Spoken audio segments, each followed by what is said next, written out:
Hello, everybody, and welcome. This is the level 2 recording for August 1st. I'm finally getting back on track with making sure to bifurcate my lessons into level 1 and level 2 and not just have them mushed together. The dog boss has just arrived and is ready to supervise level 2 presentation. And this is all about the Merkabah.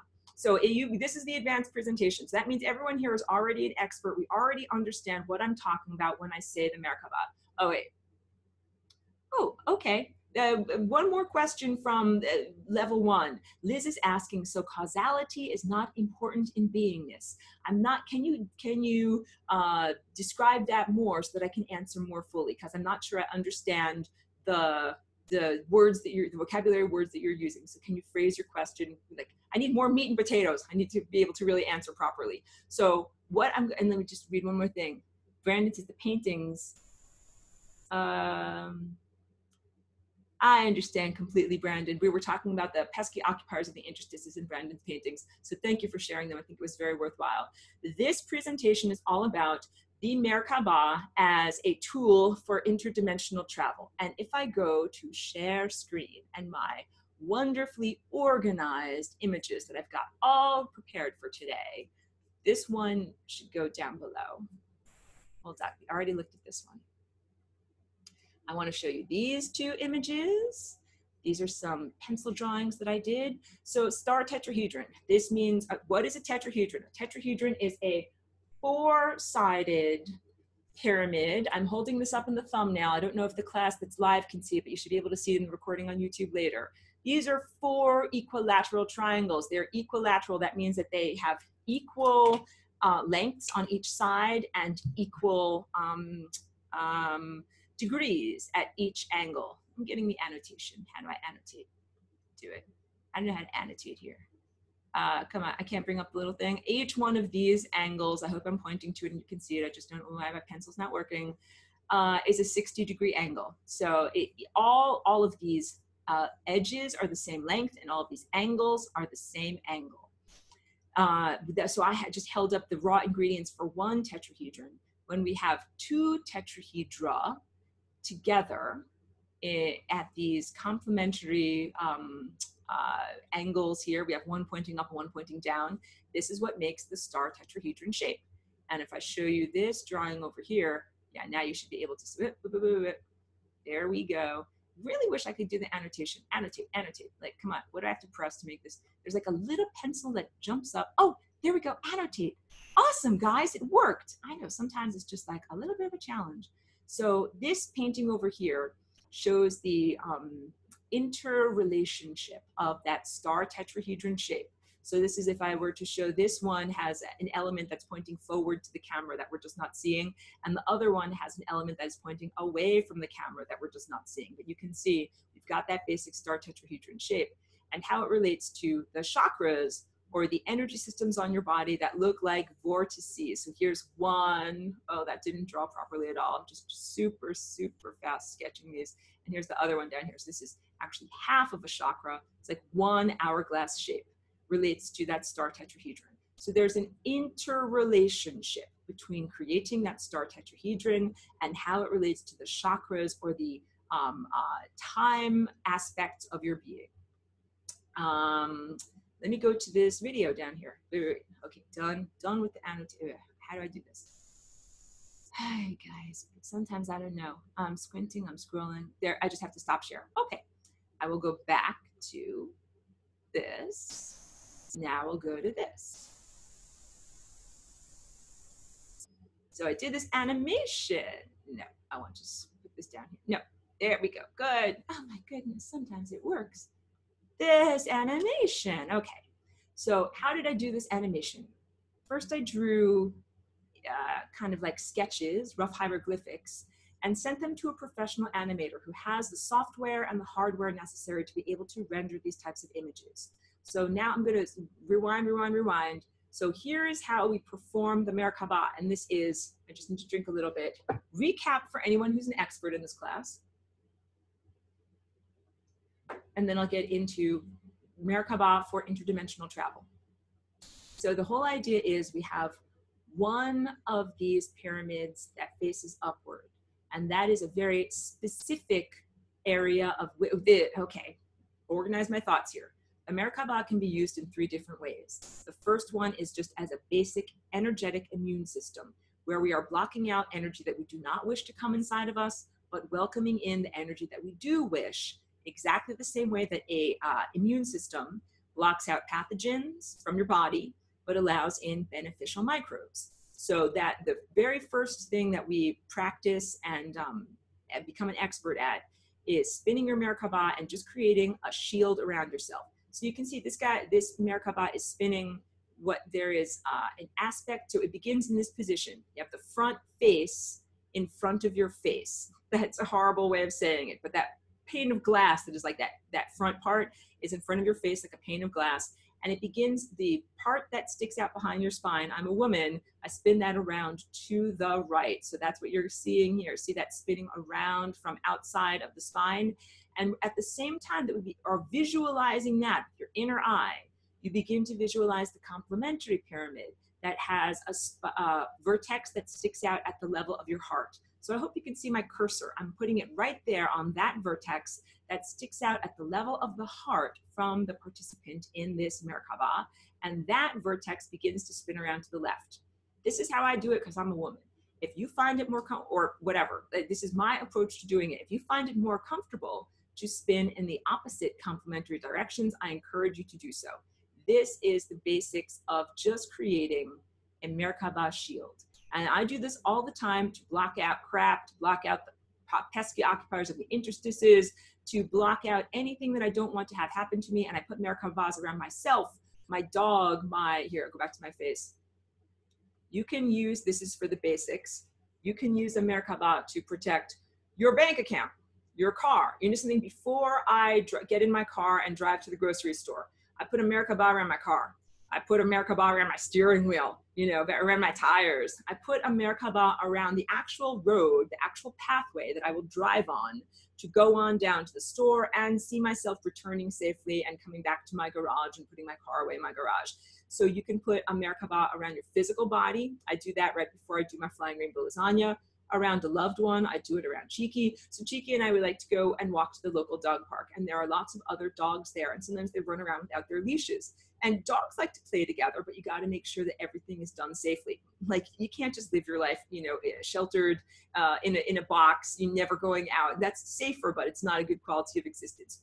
So I want to make sure Cheeky can go and play safely with her other little dog friends. So when I take her off her little leash, I put a little Merkabah around her. Like, put on your Merkabah and then go play with your friends. And that means that, like, if they wrestle, if they whatever, that wrestling can happen, but nobody gets hurt. That's what Merkabah is. And I've used it as an example in the past. I put one around myself quite consistently because I get attacked a lot by a lot of the horrible turds and whatever. One time I was pouring off bacon grease, and the receptacle I was pouring it into, it broke, and the bacon grease went everywhere except on me. It was actually quite amazing because it was hot bacon grease all over the kitchen, all over the backsplash, all over the window, all over the coffee cups, but not on me.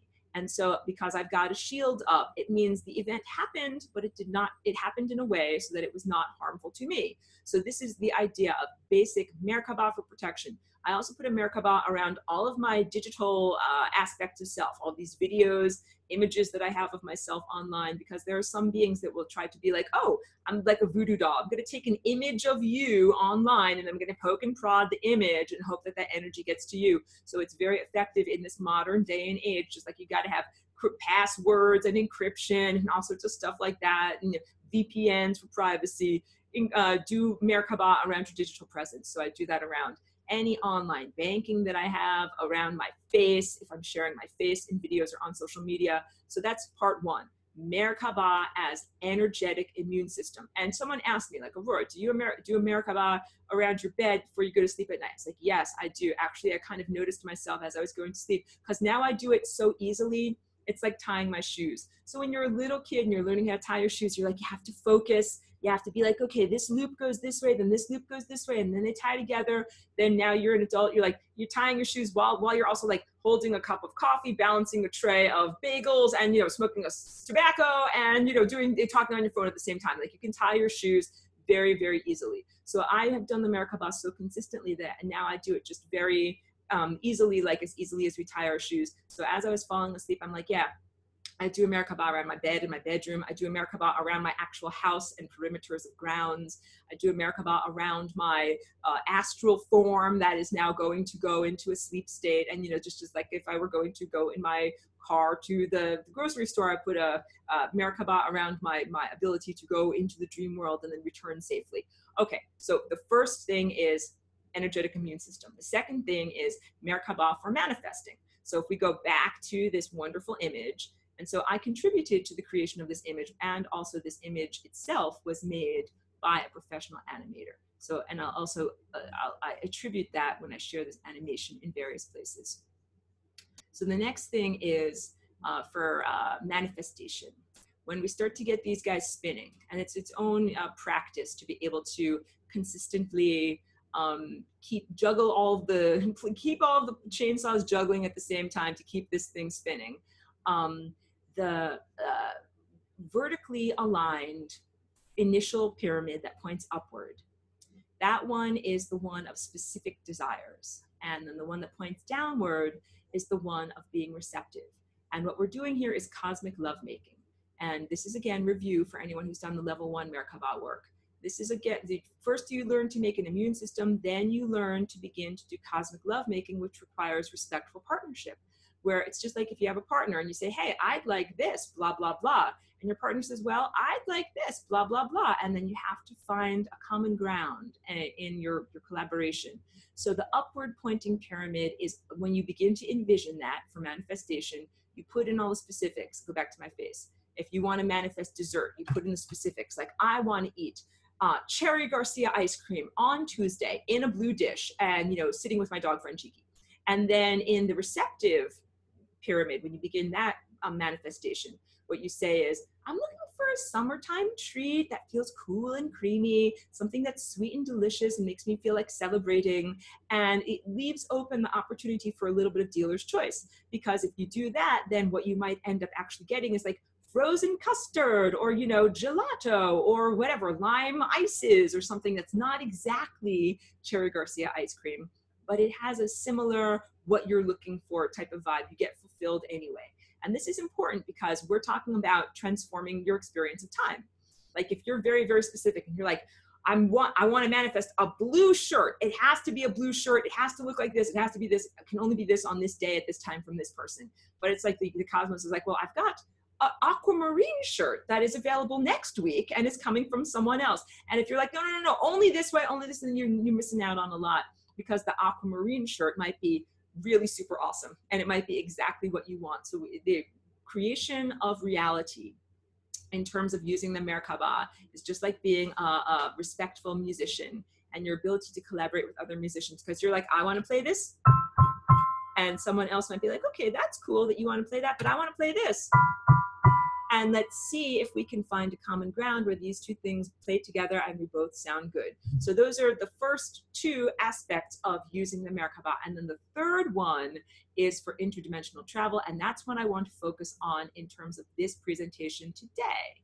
And all of this correlates with the lesson 2 recorded, level 2 recorded lessons for lesson 7, which is called Envisioning the Merkabah. So when you start to spin your Merkabah and your two complementary tetrahedra, when you get up to speed, you can see this figure is starting to get up to speed. You'll know you're right on target when you feel this beam of light beginning to connect the top vertex with the lower vertex. And it should run right through your body, like right up your spine. So from your base of your spine all the way up through your neck and through the top of your head. So that's what this looks like. Now we've got this rotating fields of energy and this beam of light going up your spine. And then now I'm going to give you the connective tissue and the information that you need to actually do more than just run on place. You're not just like on a hamster wheel, you know, running in place, which is there. So the Merkabah and the teachings about this is ancient. It comes from ancient Atlantis. I'm not the first person that made this up. Also, the star tetrahedron has nothing at all. It might evoke the flag of Israel. It has nothing at all to do with Israel. It's not only for Jewish people. That's, you know, they've co-opted this symbol. Most teachers do not know about or have chosen not to teach about whatever. This information is crucial. This is what I'm about to teach you is the stuff that you can use to really transcend these levels of reality. And this is why the control structure does not want you to know about it, and why I share it with everyone very, very freely. The final thing that you can do is Merkabah as interdimensional vehicle for travel. And that means that you turn the star tetrahedron, come on, make this thing work, into an octahedron. And I'll show you with my special little paper models how we do this. So first what you see is, you see new lines are drawn connecting the vertices of the original shape. These are the new lines that are drawn. And as those new lines are drawn, we begin to see that, wait a minute, the face plates, the faces, the topological surfaces of the original shape have been rearranged in order to create a new shape, but we haven't lost or gained anything. So that is how we go from just being able to create a shield or do basic manifestation into creating a vehicle that can take you anywhere, to the far distant past, to the far distant future, to different galaxies, to interact with different levels of culture or civilization. So now I'll go back to my face. This is a little challenging because I'm holding on to my little dog boss over here, but I will do all of my, wait, I have one, here we go. So I have two of these. I used to have a perfect little amethyst star tetrahedron that I don't know if I lost it or gave it away or whatever, but I used to have a perfect little crystal that I would show everyone. This is what a star tetrahedron is. I don't have it anymore. So there's a physical star tetrahedron, and it is made out of this many equilateral triangles. We've got 8. Can you let me do my work, boss? Good girl. 8. 1, 2, 3, 4, 5, 6, 7, 8. And so each one of these, there we go, settle in. Each one of these triangles has the same length of side and the same degree of angle. 60 degrees is the angle of the equilateral triangle. And when I'm just going to do one of these for the moment. When I fold these all together, we get what is known as the tetrahedron. This is a type of pyramid that is different than the pyramid that is known as the Great Pyramid in Egypt. So this type of pyramid, look, it has a triangular base. All the sides are exactly the same. And when we fold up the other one, it looks exactly the same. That is different than what happens when we do the Great Pyramid at Giza. Oh, did you just see what I just did? Hold on, because I'm doing things fast. This is the tetrahedron rather. And when I take the bottom like this, kind of pull it apart a little bit, and I scoot the bottom up so that now, hold on a minute, now the bottom is the side. Here we go. The bottom is now the side. So now the bottom is square. Let's hold this up properly so you can really see. Oh, look at that. Now the bottom of this pyramid is square, which is like the Great Pyramid at Egypt in Giza. And the top angle, when I do this rearrangement, now becomes a 90-degree angle. So that motion of taking that plane of triangle from the bottom and moving it up here to the top is the critical thing that we are doing. So on the one hand, we're doing a change of perception. That if I were to draw this all out for you, then you're doing a change of perception, just like a optical illusion.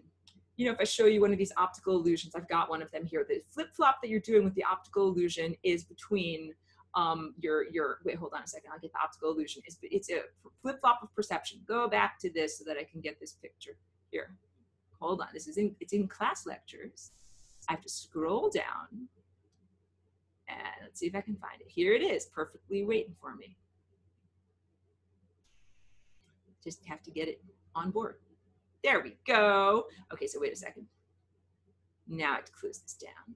Now I go back to screen share. Screen share. Do it. Optical illusion. This is a pretty famous optical illusion. If you look at this line drawing in one way, you see an old woman kind of wearing a babushka with a little sunken in mouth. And if you look at it in another way, you see a young woman in profile with kind of like a feathered hat sticking out this way. The lines of the picture, of the image, do not rearrange. What happens is your perception flip-flops. Old woman, young woman, old woman, young woman. It's your perception that is changing and transforming. Now let's go to the whiteboard, and I will draw for you what's going on.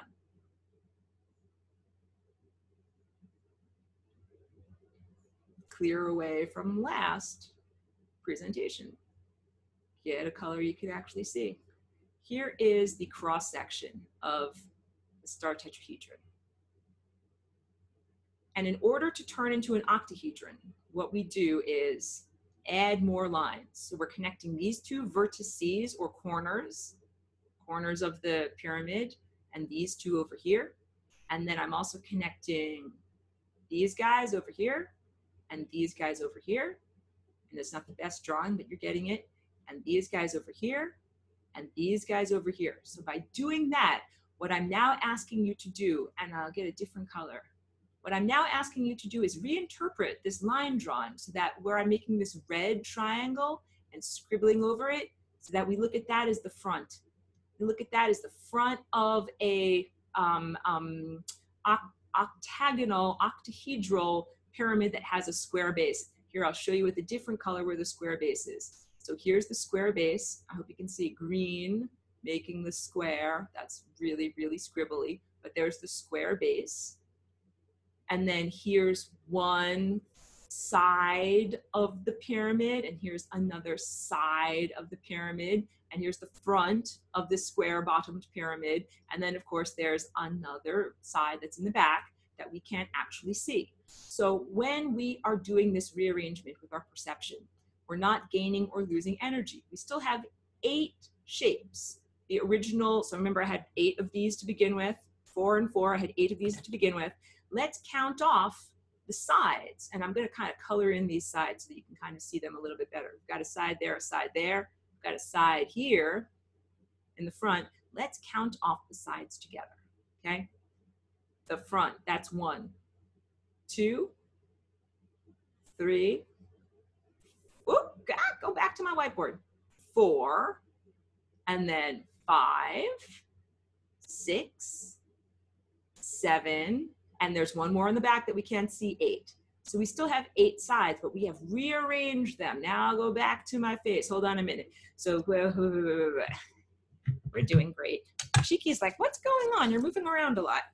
We start off with 8 equilateral triangles. The star tetrahedron is created when we have 1 that's put together like this. I feel like a magician. Like first like this, then like this. There's nothing up my sleeve. Then like this, then like this. Here. See if I can do this right. Okay, 1 like this and 1 like this, right? And then what happens is we rearrange them into being, I have to put this down to do this. This one, my bottom little faceplate goes up to the side, and now I've got a square bottom pyramid, and then I do the same thing on this one. Pyramid that has a square bottom, do it. And then what happens is they go together like this and this. Boom, boom, boom, boom, boom. That is an octahedron. And it's very crooked, but you can see what I'm talking about. That is an octahedron. So in the recorded lessons, I do that all a lot more smoothly and in a way that I think you can see it a lot better. But what the takeaway is, in order to travel interdimensionally using the Merkabah or this star tetrahedron into octahedron maneuver, we need to rearrange our perception, and what we do is we rearrange the raw materials of what we're working with, but we don't have to gain or lose anything, which is a similar concept to the idea of transforming your toroidal energy field into the flying rainbow lasagna energy field by adding an additional dimension. We're not cutting the fabric of space, time, and consciousness. We're not gaining anything. We're not losing anything. It's not like I'm gonna need 5 more units of fabric to make this dress properly. What we end up doing is rearranging what we've got into a new format. So I showed you that picture that relates the star tetrahedron to the chakras or energy centers of your body. This all relates to your cellular structure, to becoming a crystalline being, to transforming the way that your individual cellular structure relates to time, to matter, and to the time field. So in level 1, someone asked me a question about teleportation. And my answer was, if you were just going to teleport on down to the library because you wanted to return your library book and save a nickel of overdue fees, teleportation is like the least efficient way to do this. It's like, okay, all you have to do is totally transform on a material, cellular, genetic level and energetic level. And then you can teleport yourself right on down to the library, like, a couple of miles away. Like, oh my goodness, it would be so much easier for you to just skateboard down there, whatever. Have your neighbor return the library book for you. Like, to teleport down there is a huge effort, just like what we're doing is the effort of transforming our perception. Let me just drink a little bit more water here. In the optical illusion, the lines did not rearrange. What we did was rearrange our interpretation of those lines.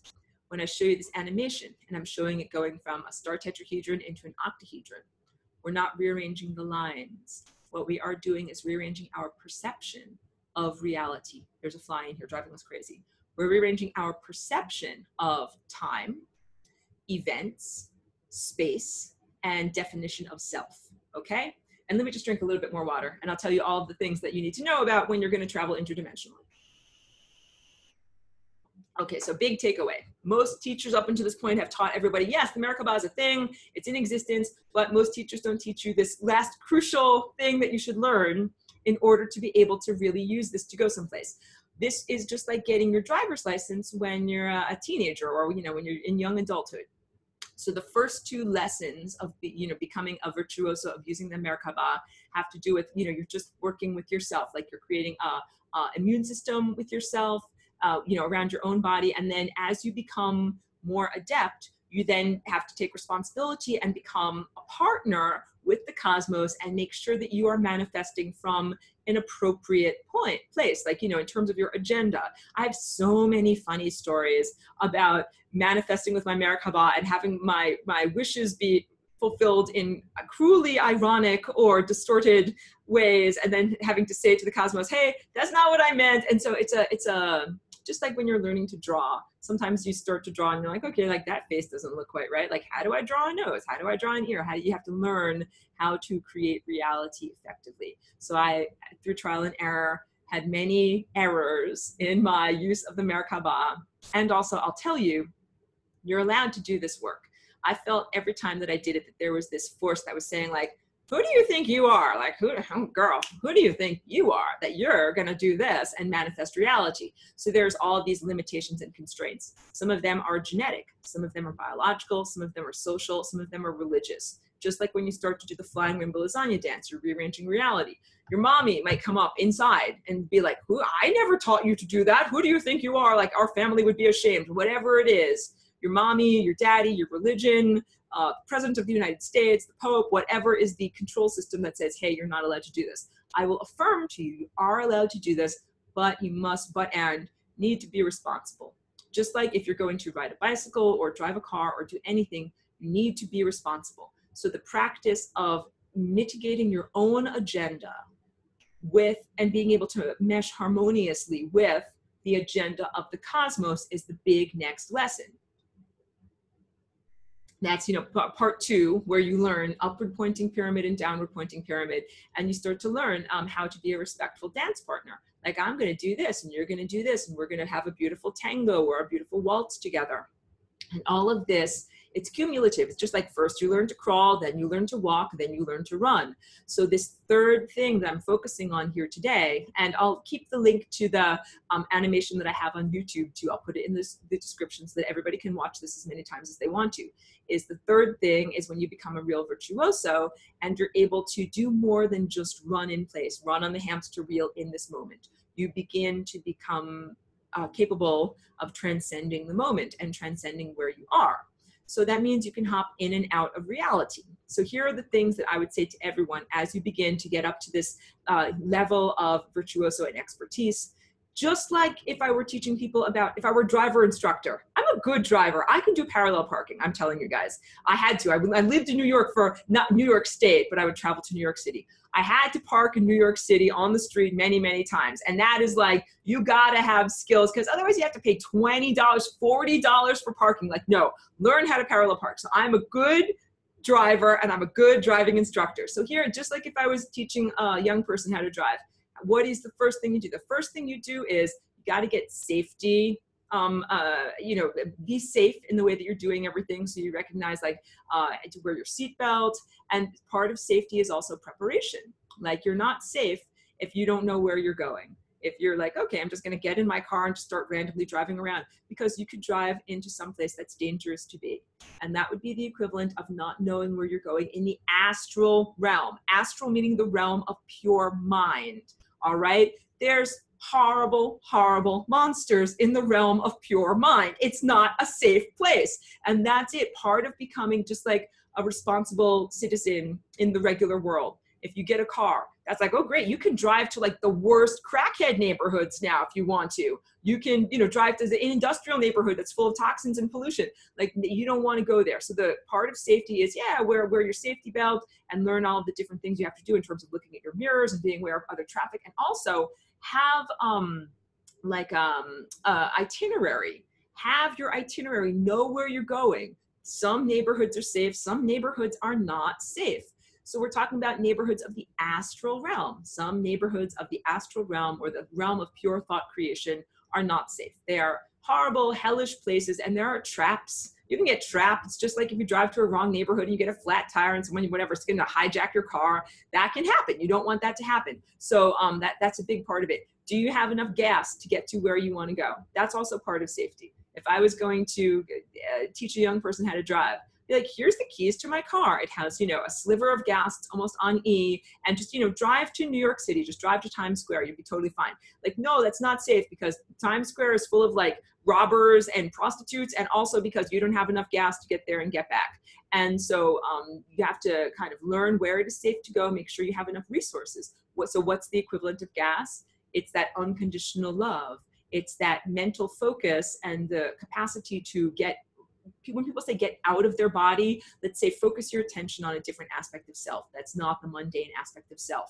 So how much gas do you have in your car to be able to do that? Can you do it for like a second? Can you do it for several hours? Where are you going? What's your objective? Why are you going there? And then to be able, when you get there, lock your car. Seriously, guys, you gotta encrypt your voyage. Just like I told you, I put a merkaba around my simple trip to the grocery store, right? Because you don't want mishaps. Literally, you could get hit by a semi-truck just on a mundane trip to the grocery store. Put a merkaba around the whole entire experience. So some people are tripping out. They're doing all sorts of things with hallucinogens and taking different DMT or whatever molecules in order to experience the levels of consciousness in the astral realm. However, they're not necessarily protecting themselves in terms of a merkaba. You got to lock your car so no one gets into there without your permission. You don't want to get hijacked. You don't want to have someone riding along with you who is not an intended passenger.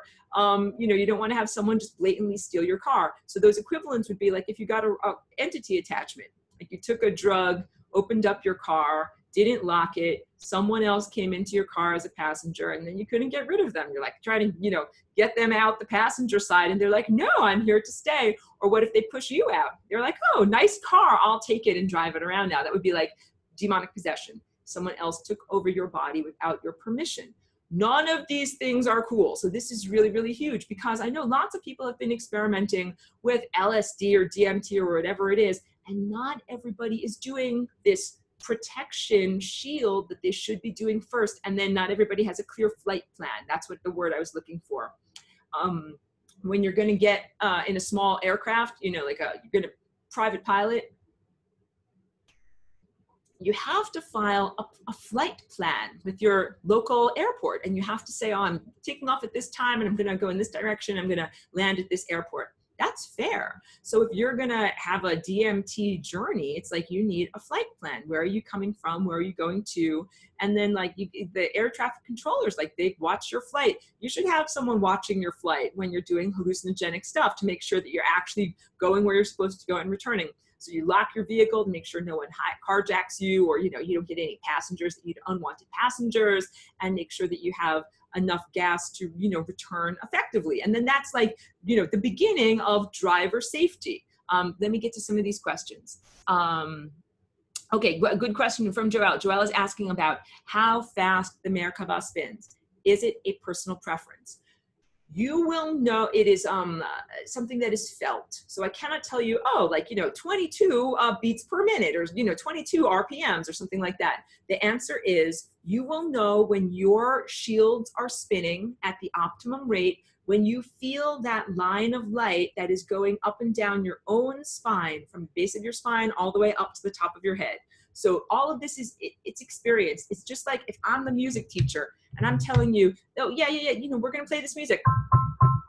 Like it's something that you feel. And we can say, oh, the notes are C, E, G, but we're not good. It's not just like, okay, like I'm thinking C, E, G, C, E, G. Like it's not that, it's you're feeling it. So each person's experience of doing the Merkabah is unique to them. Just like if I'm gonna teach you how to juggle, like, okay, you do it like this, you do it like this, you do it like this, you have to feel it. So each one of us has to feel that feeling of light going up and down your body, and you'll know it. Just like when you are playing guitar or singing or something, you're like, wait, that sounded exactly the way it's supposed to sound. That's how, when you know you're on target and you're doing it right.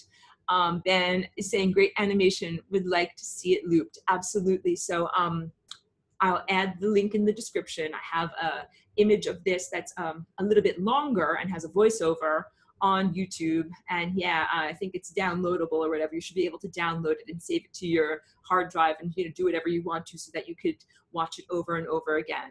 Okay, Joel asks, is the octahedron now spinning as a whole at this point? What an excellent question. I do not perceive it as spinning, and that's a big change, that we're going from this shape that is dynamic and then it transforms into a shape that is stable. And the way that I use this is a very, very fast flickering in and out of reality. So you could, and I do that in an unpredictable pattern in order to supersede the AI. This is how I'm using it. And I share that with everyone so that you can do the same thing.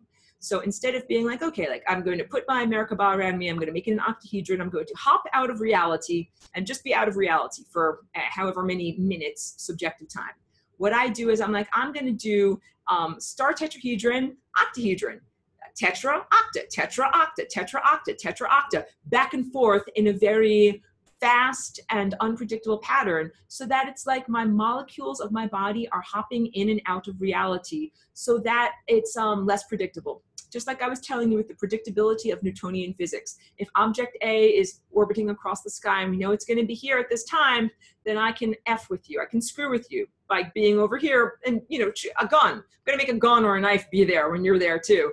And I don't want that to happen when I'm doing my Merkabah. So I do all of my jumping in and out of reality in very predictable patterns. Wait.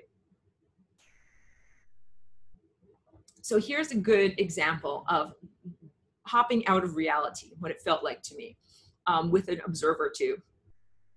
More than 5 years ago, because I was living in Woodstock, I had a friend who was going to come and visit me at my studio. And before they came to visit me, I sat out back in my kind of backyard overlooking the studio, sitting in my chair, doing my Merkabah, having a little meditation. My friend came out of the hallway, looked around the entire backyard, looked right at me sitting in the chair, didn't see me, turned around and started to go. And I actually had to like stop what I was doing with my meditation, kind of get up out of my chair and be like, hey man, where are you going? I'm right here. And then they're like, oh, there you are. Like, I didn't see you there. That is what I'm talking about, that this is the capacity to be occupying a different layer of reality, hopping out of reality. So once again, to be really, really clear, my butt was sitting in the chair in my backyard. But from the perspective of the observer, they could not see me there. I was in a different layer of reality. So we need to begin doing yoga of the perception, stretching our perception and our definition of what it is to be embedded in reality. But I was on a different layer or level of reality. And what it is possible to do with this maneuver is to be jumping into many different layers of reality in unpredictable patterns in order to supersede anything that would like to be like, oh, I can predict you're going to be here at this time, so I want to kill you or mutilate you or do whatever. This is what I'm trying to talk about. Just like I said, there's Times Square. Like, you don't want to go to Times Square. It's nothing but, pimps and hustlers and chuds and things like that. So yeah, you want to stay away from bad neighborhoods. Once you start to go into this astral realm of like jumping into higher dimensional space or non-mundane levels of reality, there are leviathans there. They're like, fresh meat, like we want to eat you. Like, you got to be prepared for that type of stuff. So part of what my defense mechanism or coping mechanism is to be totally unpredictable in the way that I'm jumping and where I'm jumping. So this is what I'm telling. Just like if I said to you, don't drive to bad neighborhoods, don't drive to bad neighborhoods. And also be aware that when you start to hop into a higher dimensional reality, you're achieving notoriety. Others can see you there. You're not the only occupant. You're not the only participant. So that's why the first thing that you do is practice Merkabah as a shield and as an immune system. Because when you're going through these astral neighborhoods, you have to keep your shields up. And they will try to harm you or destabilize you by, getting inside of your shields. You have to keep your shields up. So it's like, it's what I said, first you learn to crawl, and then you learn to walk, and then you learn to run. The lessons of crawling, they are training your muscles to be able to do the next things, and you don't stop doing them. It's cumulative. You keep on building upon the original things you've been working on. Dominic says, I done magic truffles, okay, and I felt I went backstage and saw two entities painting the pictures of my trip. I felt they had a script, but they were individuals, not done since it was a clear message. Interesting. So Croft is asking a good question. He says, what is a good place time for a beginner to go that doesn't take a lot of gas? Really excellent question. So let's say this. Yeah, you have to have like a goal or a destination, someplace cool to go to. Because even if, like, I use this example, I used to live in Woodstock, and Croft still lives in that area. There's wonderful people that live in Woodstock, but the best people are not usually the people that just hang out on the green all day. Like, the Central Park, the little town square. Like, the people that hang out on the town square, they're like vagrants or teenagers or, people who don't have anything better to do. But you won't often meet wonderful, artists and musicians and people who have their SHIT together and who are really, productive in their life. Like, they're in their studios, they're working, they're not necessarily hanging out in the town square. So if you want to go to Woodstock and meet the best creators and the creative minds and everything, like, you need an invitation. That's what I'm trying to say. So Croft is if I just said to you, like, oh, you just go to blah, blah place and hang out there and try to meet someone cool. It's kind of like, it's like if you go to a bar, it's like you're not necessarily going to meet the best people or meet people who are cool. So the best thing to do is to have an invitation to a place where people are cool. And it's like getting an invitation to a party. Be like, oh, I'm going to a place where people are trustworthy, and I can put down my handbag and not have to worry that they're gonna steal it or spike my drink, and I can also collaborate and meet other cool people. So that's the best way I can say it. So the idea of having an invitation might mean that you are participating in a particular, what's the word for it? Like belief system, that you can align yourself to go and meet with other people who are the other cool musicians. What is the best way to describe this? Like, I'm having difficulty finding the right words for it. Because we live in a time now when we don't really have mystery schools, and we don't really have, lack of a better word, gurus who then initiate the seekers of the present generation. Like, we have very little spiritual support. Lineage, that's the word that I'm looking for. Lineage in a good way, not like an Illuminati way. So in other times and places, if we were on this level of spiritual journey, we would be able to consult with our teacher, like our sensei, our guru, who is part of a lineage. And if we want to do astral traveling, we can connect with those teachers. Just like if you're a representational oil painter and you're like, I want to learn from the previous generations of representational oil painters. And you go to their studio and they teach you, like, here's a bowl of fruit and here's how you do this and here's lighting and here's everything. So it's like you can call upon their wisdom that they have accumulated for a very long amount of time.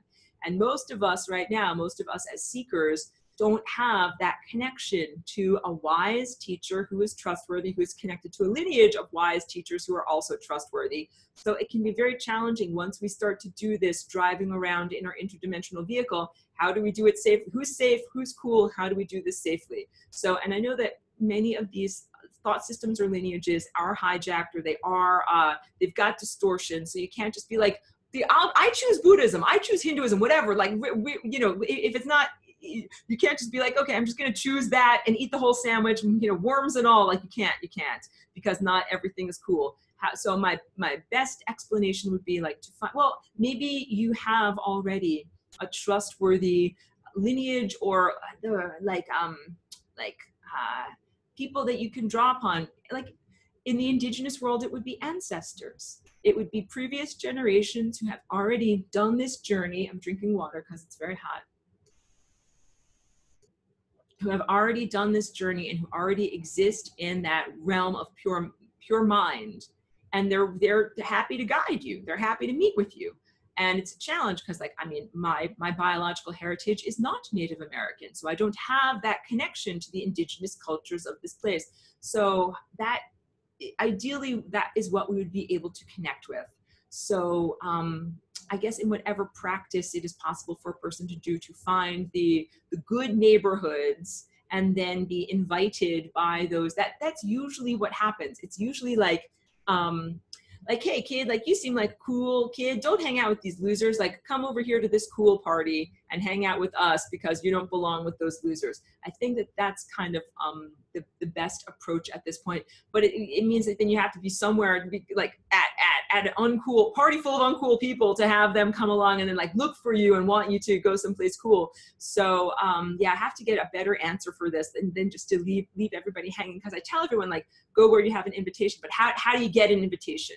Like, even in life, how does one get an invitation to go to the parties that you want to go to?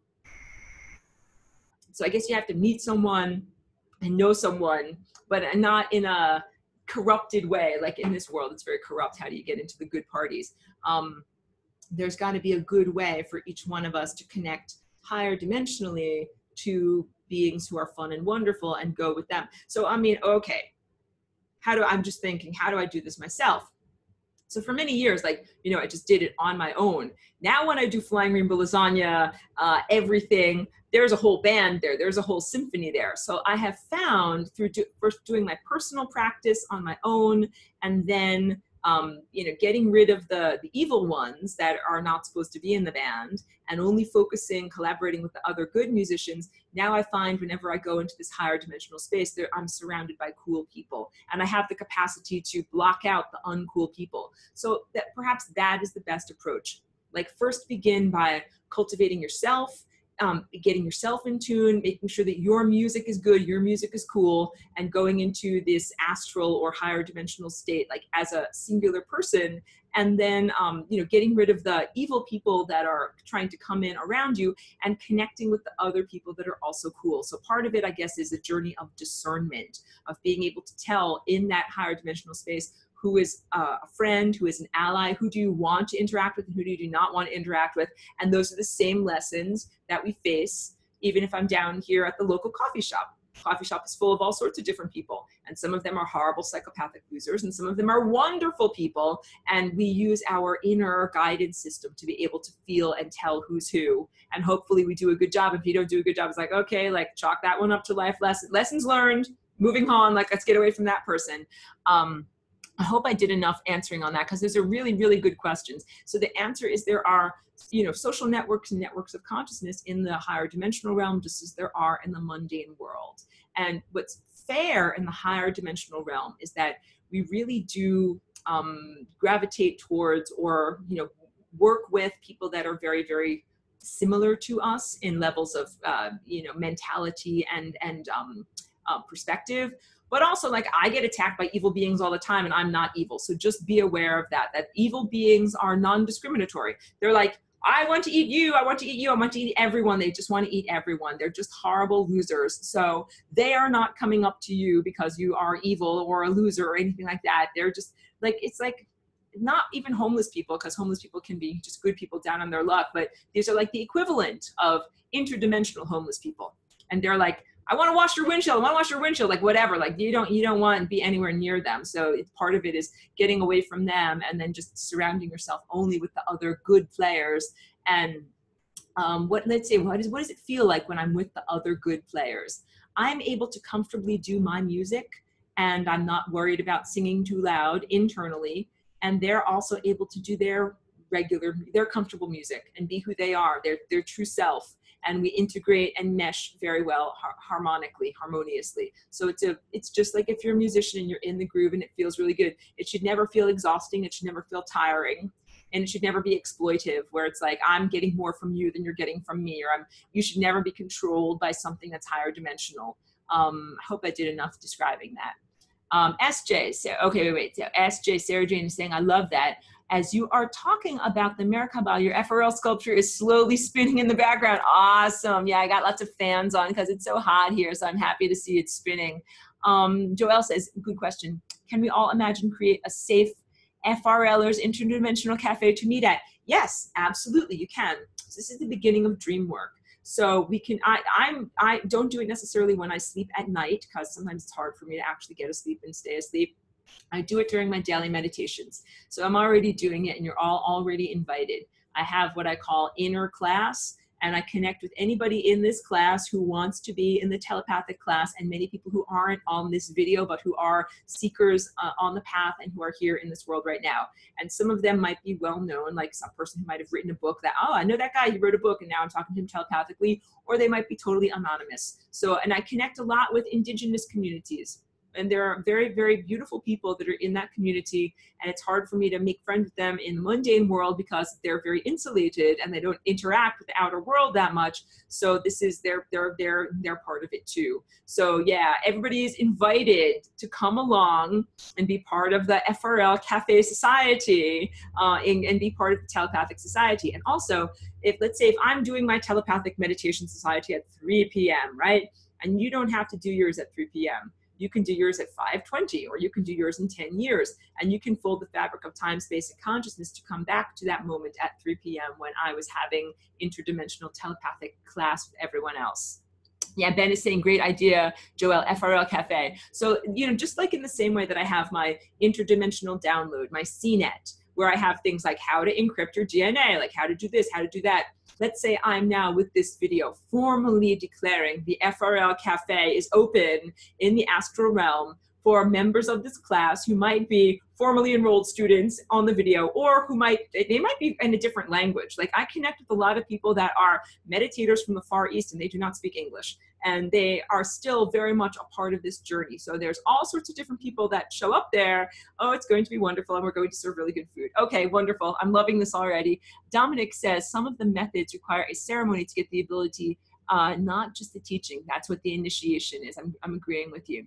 Like Reiki, are you aware of any that we should stay away from? Let me drink a water here. I would say all of these different lineages and all of these different approaches, anything can be hacked. It's like any car can be broken into.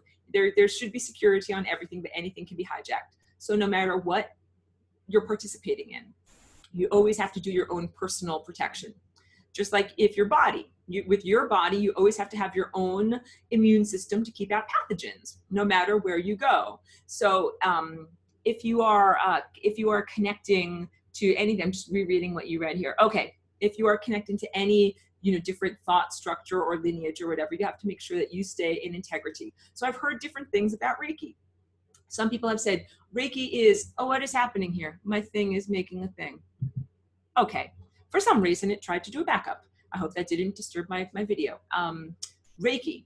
So my experience of Reiki has been powerful. That is powerful healing, and that it is very effective, and it actually helped me a lot. And I've been an experiencer of it, not necessarily a giver, a transmitter of it. Some people have said to me, oh, Reiki's been hijacked. We're getting the kisses over here from Madam Wigglebutts. Reiki's been hijacked, and not to trust it. And now there's demons or vampires that are sucking your energy away if you're on the Reiki network. And that's not been my experience at all. So I would say this, I think almost anything can be hijacked or distorted. I don't see Reiki as being hijacked and distorted, but you gotta have your immune system up. So this is if you do anything, if you have a Reiki session or a healing massage session, or if you go to a sound bath, like even if no one is touching your body, you have to have your own particular shield that basically says, I want food and benevolence to come in, but I want to block out anything that is draining or malevolent or inappropriate or exploitive in any way. So if you have that up as your energetic immune system, then you can participate in these different things. And socializing is important. Like you should never be like, oh, I really want to get a healing. I really want to get Reiki, but I don't want to get whatever vampire. I don't want to get sucked by a vampire. You shouldn't allow that level of fear to prevent you from even connecting with another being that could offer you healing or nourishment in some way. So it's really important to be able to, not be so skeptical here. Boss is jumping down. To not be so skeptical or closed down or limited or inhibited in an effort to stay safe that you never get nourishment. Like you got to get new thoughts, new ideas, new everything. Like we talk and we interact with each other. It's a very, very good thing. So yeah, let's see what, okay. In terms of DMT and ayahuasca, this is one thing that I would caution everyone about. So you know me, like I'm tripping naturally. I don't take this stuff because I don't really need to. I have to protect my brain from overload. So I don't take DMT or whatever, but I know a lot of people have been taking it. And when I say it, like, you know, mostly like not people from the Amazon basin, like people, you know, in Europe and North America, now it's become something that is much more well known. And it's not necessarily being done in a ritualistic ceremonial circumstance. Sometimes it's done more like a disco drug, or if people are doing it in a ritual circumstance as a ceremony, they're doing it just as a ceremony with themselves without anyone else looking over them. And even when people are doing it together and trying to make it a ceremony and be protected, the end result, I often think, is entity attachment. That people are, when you take these molecules, first of all, it is artificially augmenting your inner vision. Second of all, the things that you're seeing with that inner vision might be distorted or selective. If I want to control your behavior, all I have to do is show you selective information. Like if I'm like, oh, I want to control your behavior, I want you never to eat at that restaurant. So when you're tripping, I'm going to show you all the information that's like, oh yeah, there's maggots in their deep fryer. Their cook is horribly sick and he puts his boogers in the food. Like I'll show you all the worst things about that restaurant. So you will never eat at that restaurant. But I might not be showing you balanced information, and I might not show you all the things about all the other restaurants that there's problems with too. So the point is, I think people that are using ayahuasca and DMT in uncontrolled ways, they're not necessarily benefiting themselves. And sometimes they come back with this entity attachment, which is like hijackers, people that you didn't want to get into your car that got snuck into your car. So be really cautious about any of those things. Like I said, Leviathans, when you start to go into the astral realm, there are giant fish that swim around there, and you're like a little tiny baby minnow and you're just learning how to navigate. So don't go there unprotected, and don't go there on your own. And even if you're one person that I know just drinking more, he was doing a lot of ayahuasca ceremonies with other people, and he thought that they were good people, but they turned out to be not good people, and they had a lot of ego issues, and they had a lot of their own distortions, and those distortions got inside of him. Because it's like, if you're hanging out with people who have measles or chickenpox, then like their germs are going to get inside of you, and then you're going to get measles and chickenpox. So you have to be really cautious about who you're sharing energy with, under what circumstances, whether you have your immune system going, anything else is trying to ride along. Like this is real stuff. It's not something little. Just like driving a car. Driving a car means you have wonderful, expansive freedom. All of a sudden you can go places much more easily than you could if you were just on foot. But it also means you have to take a lot more personal responsibility about everything that you do. So being able to trip or, hallucinate or go into the astral realm or have these astral experiences means that you have to be much more responsible about who you choose to be with, who you're hanging out with, and what level of experience you're having. So yes, big yellow caution flags on taking DMT and taking ayahuasca. And I'm also very super skeptical about certain places like Burning Man. I used to be much more naive and think like, oh, Burning Man, like that's all lasagna stuff and all fun stuff and everything. And now I'm understanding that a lot of places like that are thinly veiled satanic ceremonies, where many people are there participating in something that they don't understand is satanic or based in this, dark magic, dark technology that's energy harvesting and consciousness distorting. So I would say, I think almost all of the, not all of them, but almost all of them, many of these festivals are infested with dark stuff. Like if you go there just for the music, or if you go there to take drugs and then listen to the music, like you're exposing yourself to all sorts of measles and smallpox and everything that's there intentionally to infest you. And I see it in the logos. Some of them have triangular, Illuminati symbolism, reptilian symbolism in the logos. And also it's not accidental, the music that they're making. A lot of it has entrainment, in the sense of like the music and the beats and the way that it's affecting your neurology. The drugs make you more open and vulnerable, and the music has entrainment that entrains your consciousness, like taking your awareness and focusing it on certain things or in certain directions. That's not healthy. It's not entraining towards good things, like towards these levels of abstraction and flying rainbow lasagna, that it's entraining human consciousness into distorted ways. So some of these distortions and traps, they can just be mental traps. It can just be things that are time wasters. So imagine a mental trap that just makes you waste like 15 years of your life. And then afterwards you wake up and you're like, what did I spend the past 15 years doing or thinking about or believing in? Like, that's a very effective way to harm a person. You don't just chop off their head, just like get them to chase their tail in circles for 15 years. Like sometimes that's what these mental traps are like. So also, like, I'm super skeptical of people that have big realizations while they're under the influence of some kind of drug or hallucinogen.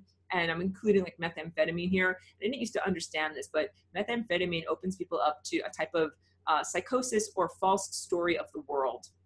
And even when they're no longer on the drug, they still have the false story of the world that's come inside of their mind. So if you might meet someone and be like, oh yeah, years ago, I used to take methamphetamine, but I'm all fixed up now and I don't take it anymore. But yeah, that's all great. Has that person cleaned up their thought structure of all the things that they saw through a distorted filter when they were under the influence of these different substances? So I'm a big proponent in not using training wheels, because I really think we have this natural ability that we don't have to take special molecules or anything like that. Maybe that's my best answer. Oh my God, I'm talking so much to get up to the best answer. The best answer is do this naturally.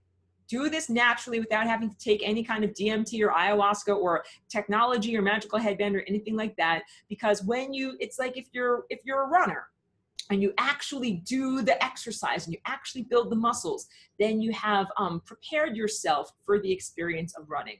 But if you haven't actually done the self-cultivation and learned the discernment, the inner qualities of truth versus distortion and who you really are and what's really truthful in the world, then you're incredibly vulnerable to any being that comes along and says, listen to me, I'm a higher dimensional being, I'm an ascended master, I'm a whatever, I'm a God, I'm a deity, listen to me, let me tell you, and how about this, like, I will make you my wife, I am a deity, marry me, I'm Jesus, marry me, like any of those things. There are all of these leviathans of consciousness that will do that. And they'll come along to you as a vulnerable experiencer who's taken some acid or whatever and say, I'm God, I'm allowed to be inside of you, I'm going to hop inside of you. That's entity attachment. I'm going to take over your life. I'm going to tell you what to do. I'm going to make you my disciple.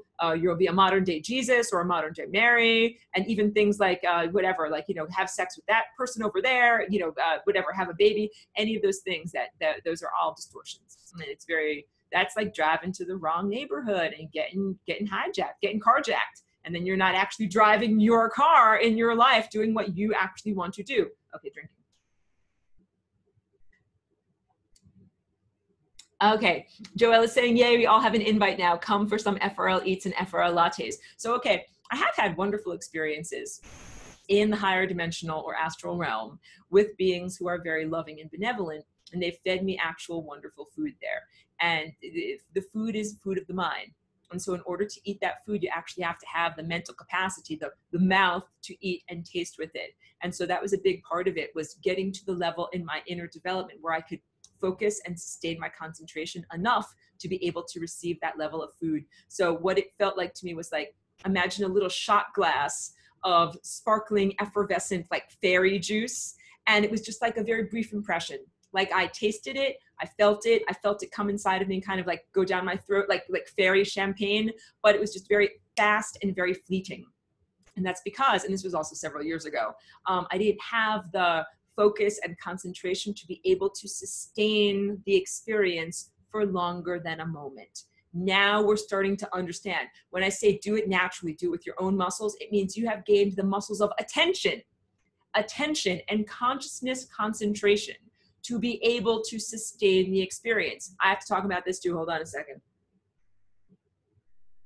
Part of the caveat of the astral realm, the evil beings that live there, is they like to hijack consciousness. So if you're not very, very strong with like keeping your hands on the steering wheel and knowing where you're going and what you're doing, what you want to be imagining or envisioning or experiencing, they can often change what you're thinking about. And you might, it's like being in a dream. Like first I dreamed I was on a boat, and then all of a sudden I found myself, walking in the Grand Canyon. They can hijack the dream from being on a boat to all of a sudden you're in a Grand Canyon. They made the Grand Canyon. They brought you there. They made you have this experience. So this is something that people have to be hugely, hugely cautious about, especially if you take a bunch, if you're tripping out, if you take a bunch of mushrooms or whatever, and then you're in a dream or in a higher dimensional reality and someone hijacks it and they take you into their place and they say, I'm a deity and I'm going to take you here and I'm going to teach you this and that or whatever. You have to be really, really cautious about that. And I keep trying to tell people about this whole idea of this secret space program and the stories that are being told about people having an experience of living in a non-terrestrial civilization on Mars and then being regressed. Like they lived there for 60 years and then they went back in time to the present moment now. And it's like, that is mental hijack. And so be super skeptical about your own experiences or someone else's reported experiences that are done using the training wheels of different molecules or different drugs, or where their consciousness is hijacked. Because once you start to understand how sophisticated these dark magicians are at manipulating consciousness, you will not believe a lot of the stories that you have heard from people. Because I know how sophisticated the dark magicians are. As soon as I heard the Secret Space Program reportage, you know, the people that are doing workshops or they're working for Gaia TV or whatever, they're doing interviews, I'm like, that's not truthful. That's not real. But they believe in their experience and they get up on a stage and they say to everyone, I went to Mars and I was a slave there and now I've been regressed and now I'm living here. Like, no, I can't, it's like, I can't believe I have to say this because they lack credibility to such a profound level. Like they don't have any math. They don't have anything that sustains their experience.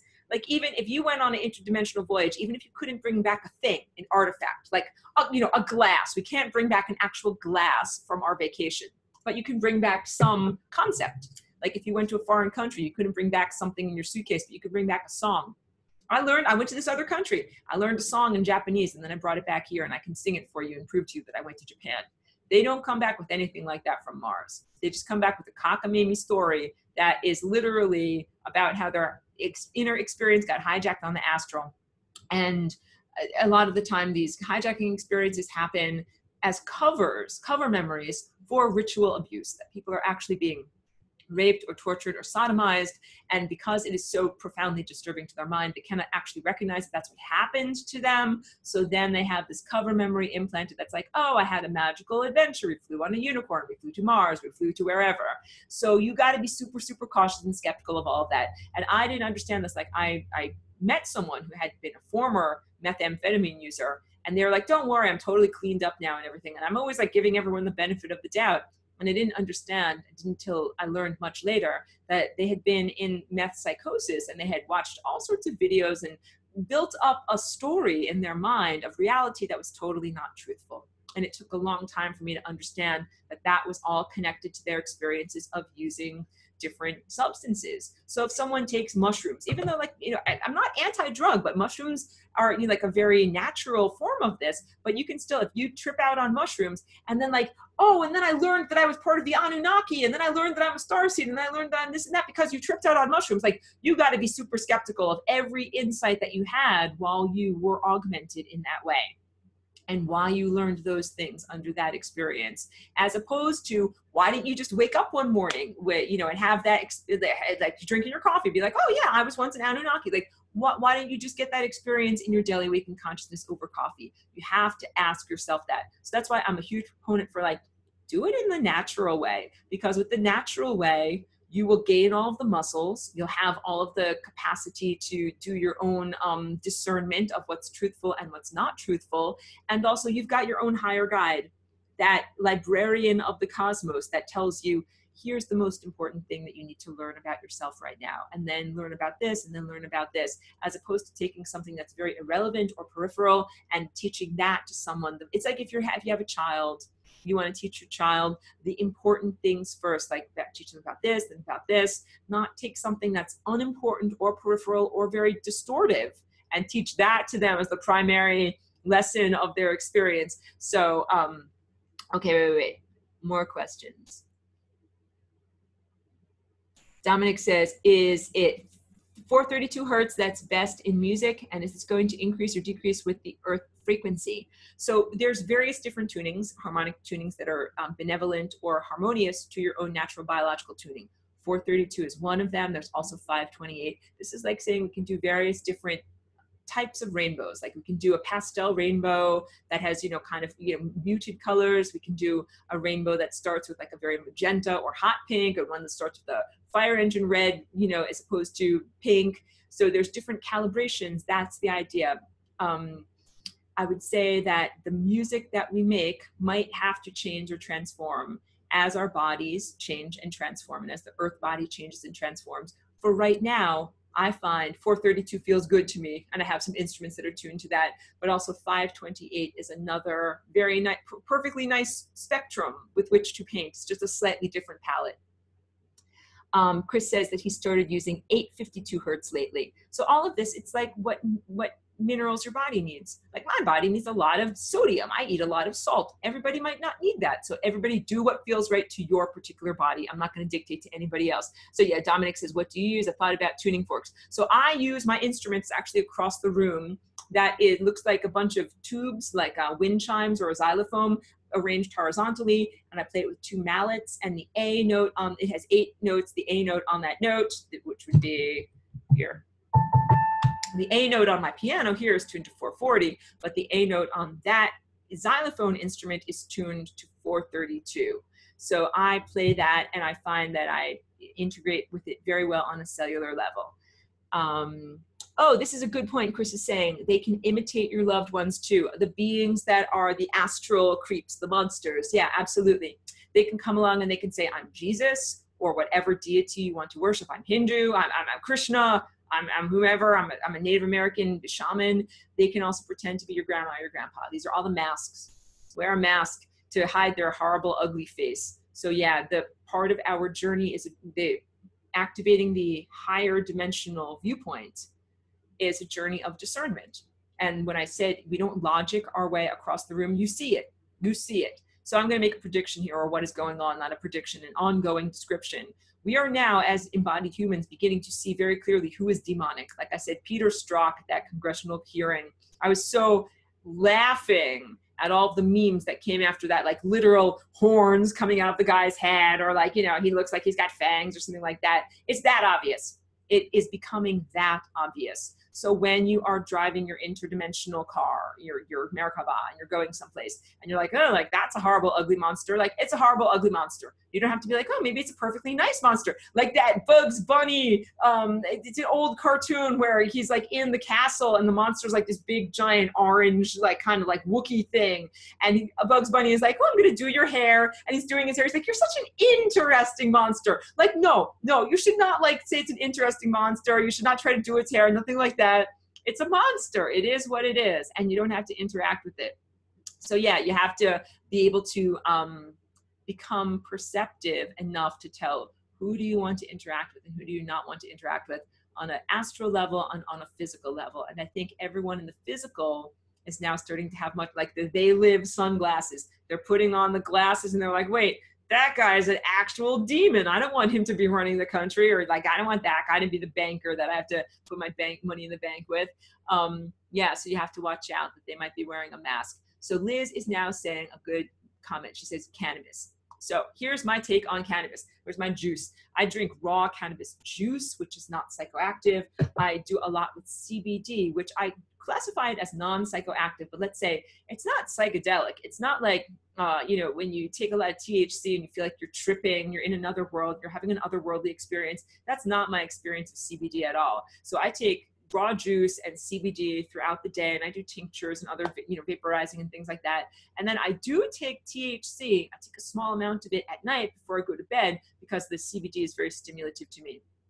All of this for me, like what I'm trying to say is that the cannabis doesn't give me the capacity to do what I do, to do my paintings. That's it. I've done my paintings in my life no matter what. Like I've been seeing these shapes and these patterns and these colors just naturally. It's like being a natural runner, just wearing a pair of sandals, just running around the neighborhood. That's how I do it. And what I found was that because I was dealing with epilepsy as this artifact of brain damage, my brain would often be disarranged. That would make it hard for me to organize my thoughts and hard for me to, express what I was perceiving internally. So the CBD medicine has helped to keep my brain from being disarranged.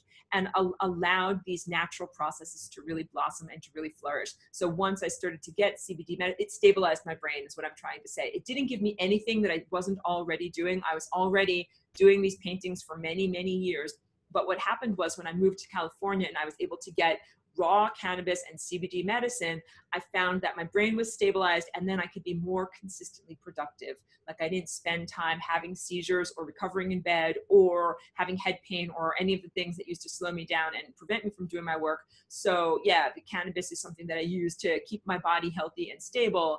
It's not something that I have to have in order to be able to do my artwork and my music.